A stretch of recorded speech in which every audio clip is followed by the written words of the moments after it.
If we ever had a family movie, it's probably that one about how 9/11 was an inside job. And I looked over at him, and he looked over at me with his whiskey, and he goes, "When boys were bloody men." Give him a call. And he's like, yeah, I'm in Ohio. And he said it so casually. He said it like, yeah, I'm going to be a little late. I'm just going to need to go to Canada real quick. Fuck you, Dad! Welcome to another episode of Fuck You, Dad, everybody. We're back live in the studio with very funny guest, Pat Bolduc, this week. Pat, what's up, man? What's going on, guys? Thanks for having me. Yeah, absolutely. Not a problem.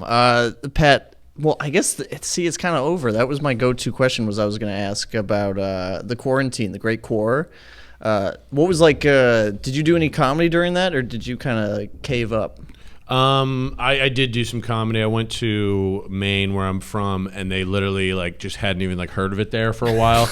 Eventually, what happened there is there was literally at one point there was 6 infections in Maine. So people were just like, yeah, you can go you can do stuff. You do whatever you want. It's all good. Yeah. And then one person had a wedding, went over their limit of people by 50 people.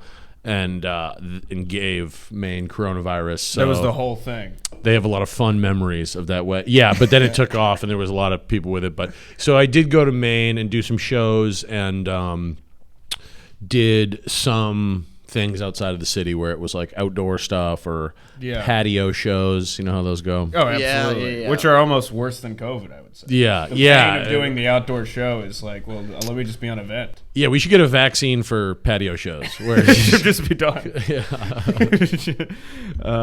No, it's a real no. I did this. I was just doing outdoor shows back in North Carolina, so I know what you're talking about. Where you just leave a big city, and other people are like, "What are you talking about?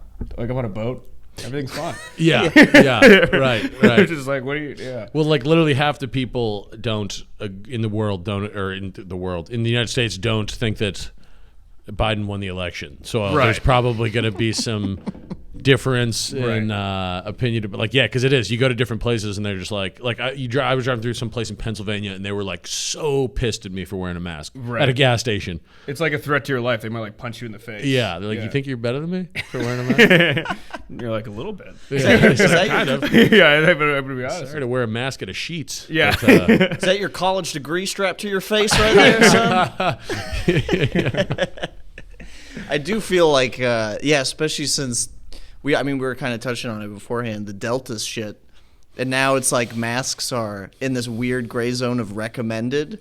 So now it is kind of up to you, if you want to wear them. I think we were talking about I'll wear them if more than 20% of the people in a space is wearing them. Mm-hmm. I think masks too, it's just so threatening to see. It's such a danger sign, to have somebody with I gotta cover my face, that it alarms me. It feels like I need one if I see them around, Yeah, we live in hell. I don't really care anymore. Just let me put my mask on. I go outside. Just go to Chili's. You know. We just gotta people they just want to do the small little things that they like. Yeah. That's it. So honestly, vaccine, just be hey, everyone gets a free appetizer at Buffalo Wild Wings, and they'll be that's it. What if we did everyone has to wear a mask, but every single person gets a free gun from the government? So guns are 100% legal, but you all guns all the time. It's illegal to not have a gun, and you have to shoot it a couple times a day. Yeah. Have you been watching the Olympics at all, Pat? No, I haven't at all. Not really. I haven't either, but I saw that America, we won all of the shooting. All the air rifle shooting, the skeet shooting. Well, it's good to have something to show for it, right? Yeah.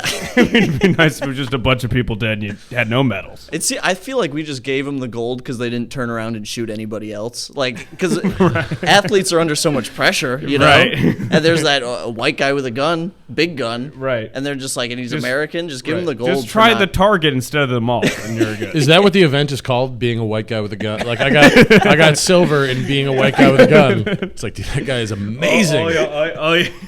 And that he just didn't shoot it. And they're amazing. That's great. Yes. He just didn't flip out. You're white, right? Dude, great gun. Great gun. Yeah. Love the gun. Just held it and he's I'm going to put this back in my case now. I'm really mad at everyone at my work, but I think I'm going to go meditate instead. Gold medal. Gold medal. That's what we need to start doing. Everybody, maybe we need a mental health Olympics. Let's see how healthy people are. Wouldn't that be fun? The United States would be dead last. Beyond dead last. Who would win though? You think? What I don't know. Probably a country that had like probably Sweden or something. Yeah, I don't know any true. problems. Well, there'd be different events, right? You'd have the depression one and the anxiety one, so different countries would win. I feel like. Yeah. Like, what's the happiest country? Don't people say it's like Finland or Denmark or something? But I bet they're anxious as fuck, but they're still happy. And I think there's a lot of suicides still for some reason. Well, as my friend has a great joke that it's because when you go outside and everything's great, and you're like, well, I guess it's just me. Yeah. Like it is. I am the sole purpose. Yeah. Everyone is this. The floor is raised up a little bit, so you can't feel that slight superiority to a person with schizophrenia on the street. You're like, well, at least I'm not that guy. Yeah. Over there, you're like, fuck, I am that guy just because I'm bummed out at a Starbucks. Yeah, like I am on the way to walk a dog for $11, but I'm not.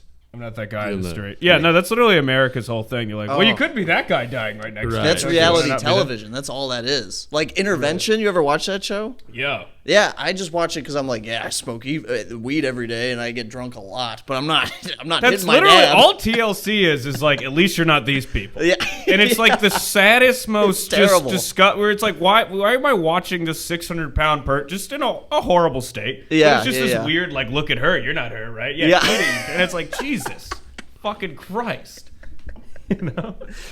Hoarders too, I'm a piece of shit slob, but then you watch Hoarders and I'm like, God, but I don't have a problem, you know? Yeah, if we could cancel those shows, I think everything would be. People would be like, I think we need universal health care. Yeah. People would just like get it together. They'd be like, oh damn, I don't have just like a slob to watch on TV to hate. If I stop seeing people eating parts of their couch, I might actually ask for the basis of a decent existence. Yeah. That's my strange addiction, right? You see people doing that. Yeah. Have you seen the one where the guy like has sex with his car? That's not that strange. I thought this was strange. Pat gets like real uptight, and he's like, there's a community. What does that show? Normal addictions or things that I do on a daily basis? Pretty cool guys. It's just. But see, that kind of works in the opposite direction because you're like, where the fuck? How did he get the car? Yeah. Like, how did he get the car? Yeah. A guy who wants to have sex with his tailpipe has a vehicle, and I don't. He has like a good car. He has like a good job. Yeah. My whole thing is, why go on TV about it? Like, if that's who you are, if you're like, I'm fuck a tailpipe guy, I feel like you'd have some self-awareness. Be like, I probably shouldn't advertise this on television. No. Yeah, you have a family or you'd something. You'd be like, that's just my fun time shed, and no one knows about it. You know. And you got it figured out. I mean, you know what you like doing. He isn't like, do I want to fuck my car, or should I just like go to Jewel? There are zero people who are like open micing fucking a car. Yeah. They know what they're doing. Yeah, that guy knows who he is. He doesn't wake up and, what should I be doing this? Blah, blah, blah. He's like, no, I'm gonna go outside. I'm gonna stick my dick in the tailpipe of my American muscle. It's interesting that both of you think it's the tailpipe. It's actually not the tailpipe. What does he do? Well, that's the only thing that makes sense. He gets on the hood and really caresses the headlamp part. See, the fact that that's a show on television is that seems like something from like Idiocracy or some dumb movie about the future. Where you're like, that's what people watch. We watch man fuck car. But now you're telling me, I'm like, you don't even know how the guy fucks a car. I know how the guy fucks a car, and it's just. Jesus Christ. Are people in his neighborhood like getting used to it, I wonder? Yeah, they're like, hey, Phil. Oh, what's going on, buddy? How are you? How are the kids? Oh, the best is terrible, I'm sure. The parents, because they're just like, we want our son to be happy with Chris. The car's name is Chris. Oh, my God. It's like, why wouldn't you name it something fun like Camry? You just went with Chris. Yeah, that's like a lame roommate you don't even like. Yeah. It seems like some sort of weird, like, he's probably just like a gay guy. That's why he named it Chris, but he can't get over it. He has some latent homophobia, so he's just like, I'll just come on my car. That is super latent, I would say. That is that is very latent. Because he's like, maybe you know what? Maybe I'm turned on by AutoZone.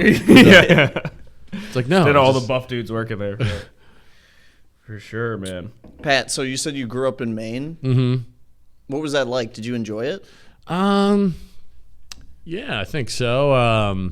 Tough to know, because I didn't grow up anywhere else. But right, you're just like, well, it happened. It happened. Yeah. I think I was relatively happy most of the time. I didn't grow up in the most rural area of it. The town is called Bangor, so it's like has a I feel like I've been there, or is it a famous town? It's like in one of the larger cities in Maine, I believe. Right? Yeah, it is, and it has like Stephen King lives there. That's what I'm thinking. Mm-hmm. That's what I'm thinking. You said that with such just malice in your voice. Well, You're like, I'm tired of talking about this piece of shit. There's more to Maine than Stephen King and the guy that wrote the there's I'm the Awesome guy I song. bought Percocet off. There's a whole bunch of other people. Famous, hardworking people that deserve recognition in that state, to be honest. There's also a massive statue of Paul Bunyan that I'm sure the liberals will tear down the second they get That's the last. I think it used to be a big logging capital. Oh, okay. Lumber would come from Canada, and there's a big river going through it. So they were like, let's throw a massive statue of Paul Bunyan up here. Hope they're not. Once they start reading his old tweets, though, that shit will get taken down. Yeah, dude. Old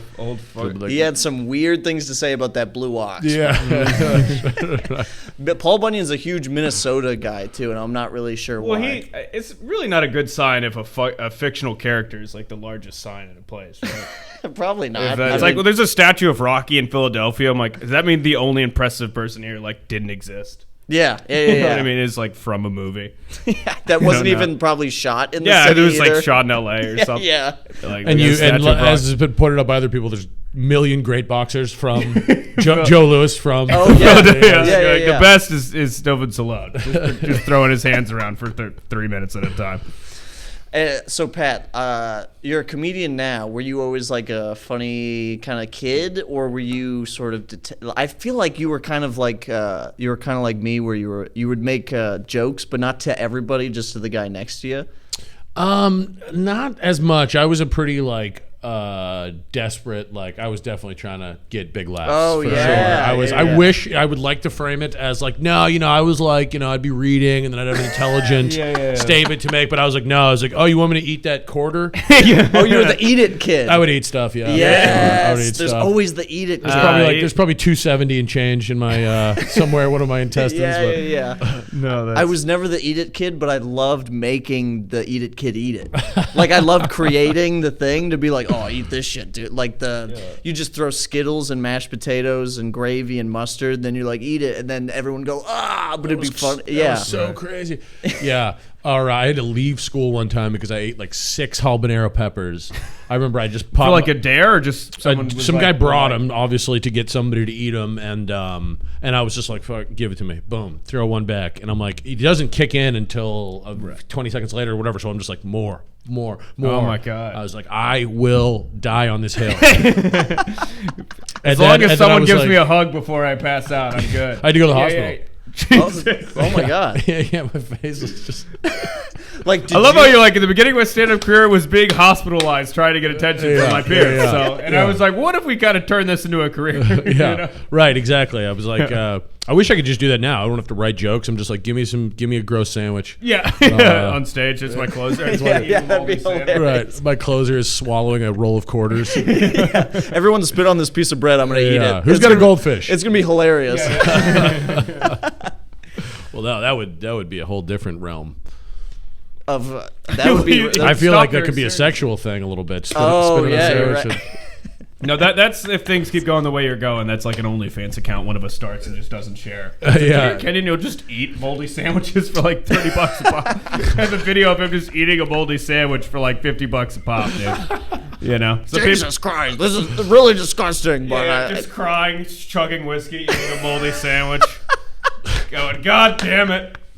That's the future of our podcast right there. Yeah, no. That's how to make money in America. Now, instead of a Patreon, we will start an OnlyFans for just whatever weird thing you want. Yeah, if you want to make me eat it, make me eat it. Yeah. You have to just debase yourself. Just accept it. Just be like, listen, the gig economy is not going great for me. Yeah. I'm going to eat stuff on camera. And I'll be plugging my dates as I'm eating stuff on camera. I'm like, so this weekend I'm going to be back at the Chuckle Chut in San Antonio as I'm just eating a sandwich full of nails. I'm just like a brown banana. Yeah. It's in my ears. I'm to Cincinnati, guys. It's still available. And like lower tier comics are just people who don't eat as gross as shit. They're just like, yeah, I'm gonna eat sort of a tomato that's been sort of all the yellow Skittles, which are my least favorite. Like, damn, dude, that is commitment. Yeah. So, did you ever get in trouble as a kid, Pat? Like in school or? Yep, I would get in trouble a lot. for for eating stuff. Well, no, the teachers love that. They were like, they were like, Pat's back. Oh, Patty. Because I would mostly just like hyperactivity type of things. Like could not sit in a room.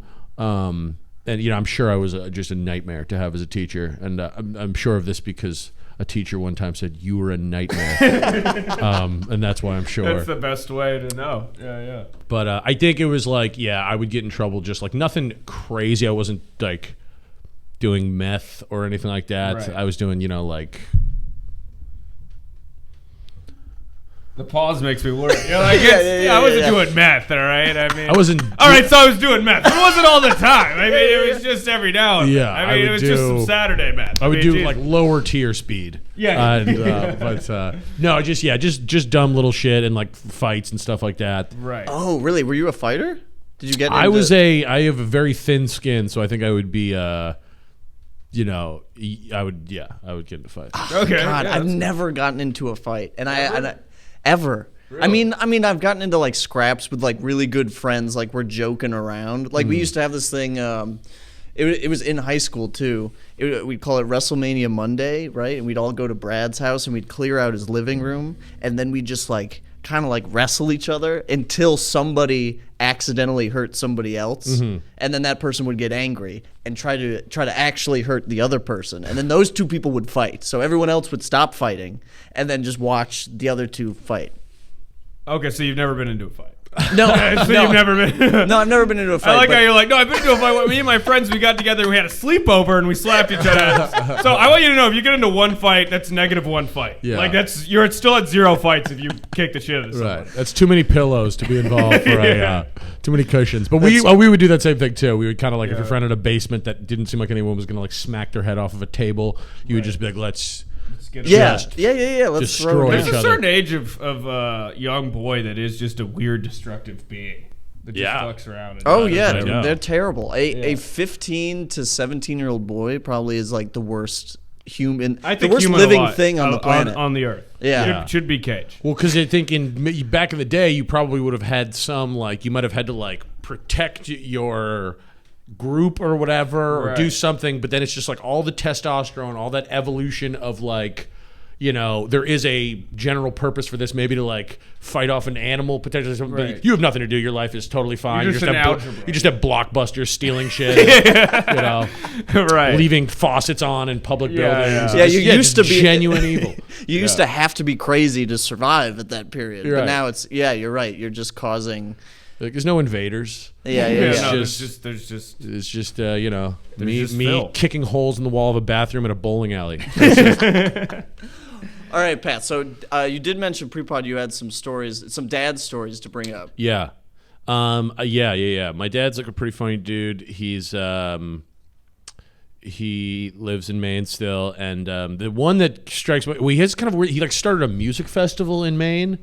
Years ago, because you know your dad, and you're just like, oh, he's just like a stiff, like once they become a dad, they're kind of don't see the somewhat interesting things about him. But he moved up to Maine because he was trying to do like a back to the earth. Oh, really? Yeah, he was doing that, and then I found out they had this whole music festival going on in the woods at their friend's house, and it would be like by the end of it there was like hundreds and hundreds of people coming out to this thing. And it was like really low budget. It was like, they were, I don't know. I feel like those hippies had a little bit more like integrity, where they were like, we are actually not going to have any comfort. Yeah, right. Yeah. We're sitting in dirt. We have a little cabin. Yeah, and so that's like just something I never really knew about him. But the story that I always think is funny. Is that he's like a dude who kind of didn't know like when to not make fun of someone a little bit. So I had this friend, great friend still, his name's Tyler McDade, and he was a baseball player, and I'm at the baseball game. I'm not on the team at this point. I had quit since then. He's on and he just like strikes out like he just keeps whiffing in the game. Just has a terrible game at bat. And he's like really fucked up about it. Like, it's getting in his head as baseball does. And so he hits me up afterwards and he's like, dude, I'm coming over. We're probably going to go out in the woods and smoke weed or something like that Right. to like chill out. Yeah. But and so he is like really fucking pissed about it. He pulls up to my house in his little Ford Focus, and he gets out, and I'm like, dude, don't worry about it. Baseball's stupid. Like whatever. It doesn't matter. Right. We are in Bangor, Maine, after all. You're like, you just remind him we're 15 years old in Bangor, Maine. Right. I don't think Manny Ramirez is coming out of here anytime soon. You weren't about to get on the Yankees because of what happened out there. So he's just been fucking whiffing all day. Cannot hit a goddamn pitch. Right. He goes, picks me up. And my dad is just kind of out on the porch, like looking at a paper or something like that. And this is my dad's type of dude who will like listen to sports on the radio, even though he doesn't have to. It's like, we got a TV inside. You could. It's like, you just want to experience with my grandfather. Yeah. He's just sitting there whittling. No, but so he listened to the game on the radio, and McDade pulls out of the driveway. He goes, window down, and he goes. McDade rolls his window down, and my dad just goes, "Learn how to take a pitch." And I was like, "That was pretty good, Dad. Yeah. That was pretty decent." But McDade was literally on the verge of suicide. I mean, he was just doing the full old man thing. He's like, I'm going to sit outside even though I don't have to. In a rocking chair and just tell a young kid what it is. And just kind of tinkering with things, not really fixing anything or whatever, just kind of looking through the garden and being like, all right, whatever, just, you know. Oh, a young person, destroy his self-esteem, move on, bring on the next one. Right. My dad used to do that all the time because that's kind of his way of like communicating, but people, because of his accent, don't really fully understand what's going on because he's a British guy. Yeah, that is one of the funniest things to picture. Just a British man yelling at me. So my buddy once came to our house and he had those. You remember those Stefan Marbury shoes? Yes. So he had a pair of those and he loved these shoes. He was like, these are like my favorite shoes. And he comes over to my house and he takes them off by the front door. And we're just like hanging out in the living room. My dad comes home from work. And he immediately goes like, bloody hell, what the fuck is this? And he holds up these Stefan Marbury shoes. He goes, these are bloody clown shoes. Who's walking around in these? And my friend's like, oh, that was me. And he goes, bloody awful shoes, mate. Awful shoes. Really, you should throw them in the bin. They're bloody, what are they, boats? Water skis? Are you water skiing? And like my friend, he's starting to tear up. He's like 12 or something. Oh, He's like, God. I love those shoes. And he goes, oh, you're going to cry because I'm making fun of your fucking shoes. Like, and my dad was blown away. He was like, I cannot believe you're in here having a cry because I'm making fun of your bloody boat shoes. And he just like threw them away and he goes, the kids, for fuck's sake, and walks upstairs. And I had to apologize for my dad so many times. Because you're like, Dad, that's not your kid. He doesn't have any relationship with. He doesn't know you. This is just an adult just obliterating him right Again, if I tried to be like, maybe you shouldn't do that to my friends, he'd be like, listen, he'd always break down how much he paid a month. He'd be like, you know how much I pay a mortgage for my house. For this flat? For this flat? Yeah, exactly. I'm going to make a kid cry if I want. That was a fight where Stefan those are cool shoes. That would be like him insulting like Winston Churchill or something like that. He's like, you are the queen. Was he one of those guys at all? Did he like have... He always has, he was like, I hate the royal family, but I love the queen. And I was like, I don't really understand that whatsoever. But no, a family of pedophiles propped up by our tax money. What's the hate? You know, and they throw a big party. Yeah, I don't know. Yeah, he's not a big royal family guy. Yeah, he's not a huge. I mean, he didn't really like when he moved here. He loved America. But he always said like the number one reason why he moved to America was because of Bruce Springsteen. Oh, really? Dude, let's go. He loves Bruce Springsteen, which is so funny because it's so Americana. Just like he was not born rock. in the USA. Yet no, not at all. Yeah. He's over there in like some beautiful part of England, and he's like, man, I got to get to North Jersey. Yeah. This is where it goes down. Just in London looking at that whole fucking beautiful city. Well, that's something our fathers have in common. My dad is a massive Springsteen fan. Oh, I've seen him with him twice. Oh, I've never seen Bruce Springsteen. I mean, how old were you when you first went there? I was like 16. Went to Gillette Stadium where the Patriots play. That's cool. Saw That's the boss. Cool beans. Yeah, it was good shit. I once lied to my parents and said I was going to a Bruce Springsteen concert when really I went to a Call of Duty midnight release. It's pretty embarrassing. I think they're both kind of sad. Yeah. So you broke even. Either way. There are a couple. There are those great Springsteen songs about video games. Yeah. It's just like I got married when I was 18. I got a Union card and an Xbox 360. Modern day Bruce okay. Springsteen. before we head out, let's. I'm gonna read this listener story, and we're gonna talk shit about it. Hell yeah, and it's dude. gonna be really fun. This guy's about to get fucking owned. Yeah, dude. Rip. It's funny. I love that we're getting all these DMs from dad stories. But if you do have a dad story, just try to chip it up a little bit. You know what I mean? Don't. It doesn't have to be. Person put their soul out, Nick. We don't have to. I know, but okay, all right. I'll just read it. And his name's Rob M. I guess I don't want to say the full name just in case. But he said his dad used to be a big drinker, right? And he would get drunk on the weekends, which I feel like dads deserve to do. You've earned the right to get drunk on the weekends. That's when you get drunk. Yeah. Sure. How else you gonna mow your lawn? You know. Exactly. Now that I look back at it, because my dad used to mow the lawn all the time, and I had no idea why he would keep doing that, but it's because of the drink. That would make me want to mow the lawn too. Just get drunk and do fucking back and forth. Anyway, big drinker, get drunk on the weekends, and he would pass out on the toilet. And he said, my brother is 11 years older than me, and we grew up pretty white trash. That was pretty self-evident by the first sentence. So he would be 8, and his brother would be like 18 to 19, and they would rock, paper, scissors to see who would have to wake dad up to help him get his pants on from the toilet. This seems more like a cry for help. Gotta tell you, like, it's a funny listener story. I'm just like, is everyone okay? It's a cute. Well, he survived now. Yeah, we have to play rock, paper, scissors to wake daddy up. And you're like, this is something you say in a support group with a single tear falls down your eye. I will say that guy got really good at rock, paper, scissors. Yeah. That's like how you. That's how you. He was first in the gym, last one to leave. Yeah. Because that became a game to let's see who sees dad's dick. And so that's a serious That's how you game. even know what's coming. You got solid strategy. You can write books about it. And you're like, my brother, he does 2 rocks and a paper every time. I fucking know it. I wonder though, is he pounding beers in the bathroom, or is he so drunk goes in and he's the type of guy who sits while he pees? I mean, there's that level of drunk where you're like, well, I don't know, I'm sitting down. It could be both. I'll be in the bathroom or whatever. Yeah. It could happen.